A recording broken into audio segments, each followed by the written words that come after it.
What was it like to drive for 15 hours with a horse to take him to his new home? The day before the trip, Grandpa Pedro gave Potocó a nice bath to make sure the stallion was clean and smelling good to meet his new owner. As always, Pedrinho had help from his assistant Yuri, that little boy who lives in the same neighborhood and used to visit Potocó every day. There, Pito brightened the days not only for my grandpa, but for all the kids in the neighborhood. During the preparations, it finally started to sink in for Grandpa Pedro that Alapim was going to leave, and all they had been through together flashed through his mind. The rescue, the daily struggle to always provide the best for the chestnut horse, seeing how much he recovered, and now witnessing yet another miracle happen in the life of this very special and resilient little horse.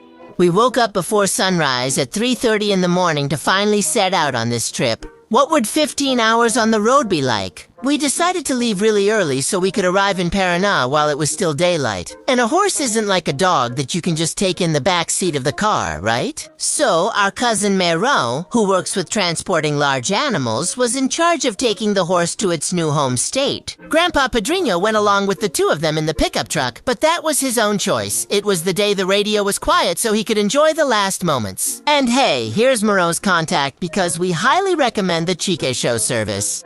Well, but now he's all loaded up. Time to hit the road because it was going to be a long day. But first, the cowboys had a strong coffee to get some energy, and then they finally headed to Paraná. The travelers were chatting through Oktok while Madame Camula was taking a nap. Wow, my dad wasn't doing a great job as a co-pilot, huh? But with a warm hat like that, who can blame him? It looks more like a blanket, it's so fluffy. How could you not fall asleep, Arma Feta Sleeping Beauty? And it even has a galope print. Link in my bio if you want to get yours too. Every hour, they stopped to check if everything was okay with Paçoca, but just looking wasn't enough, right? After all, it was a 15-hour journey. So when we were already halfway through, we made a longer stop at Rancho Almeida Santos. So Alipo could stretch his legs, get some rest, relax, eat some grass, and we could also pick up another horse to bring along. Safari.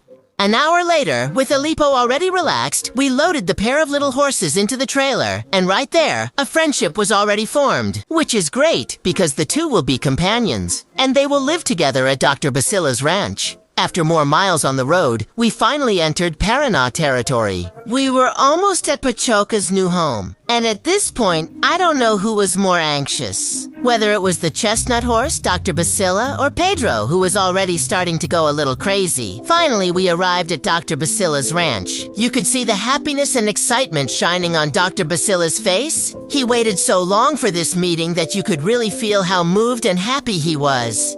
Dr. Basila is a veterinarian and founder of OrganAct, a company that has been with us since the very beginning of my profile. And they support absolutely every rescue we do, providing the best supplements for the recovery of each little animal. So you can already imagine that galope is at the source of well-being, right, my dear? And then the big meeting happened, where the second happy ending for Ali, now Paçoca, begins. He had the blessing of experiencing two miracles. First, when he was rescued by Grandpa Pedro, and now, by being adopted by Dr. Basila. Here, he will have absolutely everything a horse needs to live well, happy, and healthy. He will have the comfort of a safe stall, the freedom of a spacious pasture to run, play, and jump, the company of other horses, veterinary care, feed, hay, and supplements, all of the best quality, a true king's retirement. And yes, he went from rags to riches and will be able to do his horsey things without fear. We are eternally grateful to Doctor for this wonderful gesture, and we lack words to express our everlasting gratitude and joy. May OrganAct prosper more and more because its wonderful practices what it preaches and loves animals unconditionally. We leave with our hearts at peace. We ease our longing by knowing how happy he is. And finally, he is having the wonderful life he was born to have. After 17 hard years of heavy work without joy and without reward, this is not a goodbye, Potocó, but see you later.